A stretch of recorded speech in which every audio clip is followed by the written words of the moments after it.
So one of my favorite sales triggers, sales trigger number 3, is authority. And one of the reasons why I love it so much is twofold. Number one, over time, as you get more results and you build your clientele, you truly become an expert. You become an authority in the industry. People will want to do business with you. And when you uniquely show people that you care, you're just an expert in relationship building. And I think we all have to take ownership of being the authority and being the expert on relationship building and on caring for our clients. Where it becomes twofold is on the backside, it's learning to check your ego at the door. Quite frankly, I'm not the smartest guy in the room. Typically, I'm not. But what I can tell you is that there are very smart people in the company that I work with. And I can always leverage those authority figures. And where it's so unique is that I can say things about somebody that I want to bring into a particular case that I could never say about myself. As an example, if I'm partnering with my wealth management partner, Scott, I can tell the individual, it just so happens that I have loved the opportunity to work with you. However, there are some areas where I actually partner with one of the top wealth management guys in the country. I think you would love meeting Scott. I think he would bring tremendous value. And I think he could add an additional layer of planning that will help you hit your goals over time. I cannot wait to get you and Scott in the same room.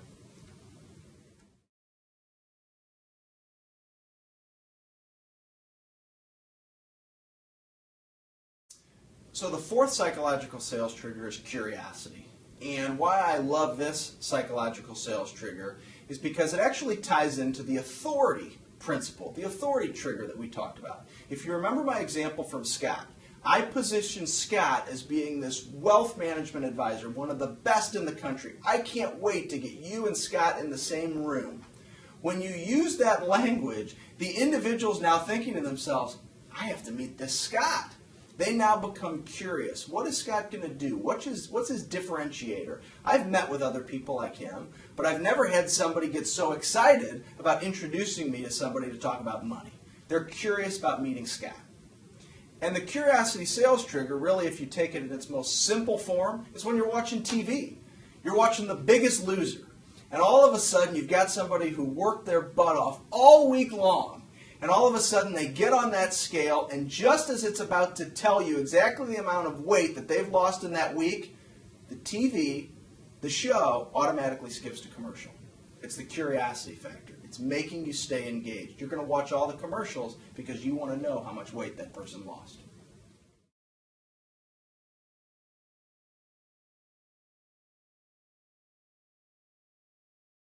So curiosity really applies in the sales process because what you have the ability to do is to get people excited.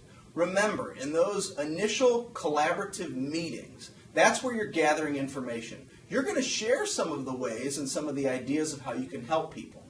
However, this ties into specifics a little bit. Don't give away all the specifics because there's work that you need to do. You go back, you put together your personal planning analysis, you engage, you get ready for that closing meeting. Don't share all the information. You want them to be curious about the things that you're going to do in that next meeting, in that closing meeting. So set the table. Get them excited. Here's language as a for instance. So you've already gone through, you've identified some reasons. And you can kind of take a look at your watch and say, Joey, I have so much enjoyed our opportunity to be together today, but we've run out of time, and quite frankly, I have some work that I need to do. I'm going to go back to my office, get together with my team, and your situation is very common to some of our other business owner clients. I'm going to put together some of the ideas and strategies we've used with them, and when we have time, when we get together next week, we will cover all of those, and there's no doubt in my mind I think we can help you with some very strategic ideas.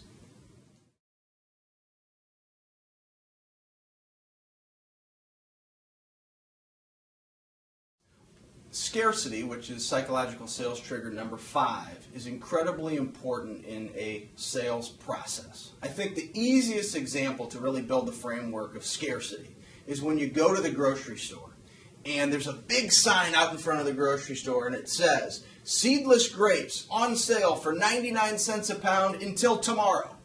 And what people realize, this is my only opportunity.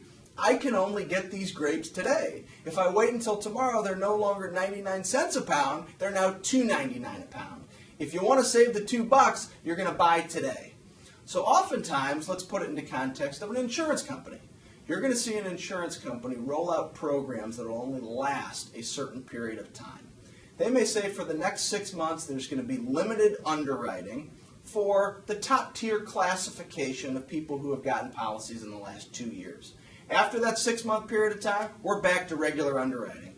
But for that 6-month period of time, we will offer, let's say, up to $500,000 of coverage, no blood, no urine, no nothing.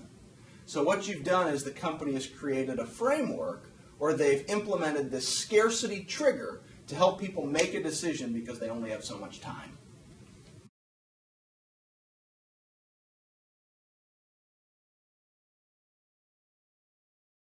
One of my favorite pieces of language, and especially for us in the insurance business, that speaks to scarcity, that sales trigger number 5, is when you are closing.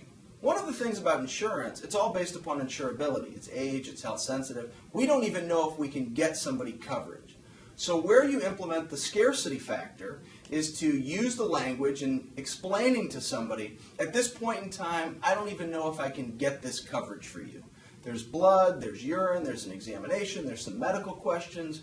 We're going to go ahead and order some medical records from your doctor. We're going to review to see if we can even get you a policy. At this point in time, I don't know if we can.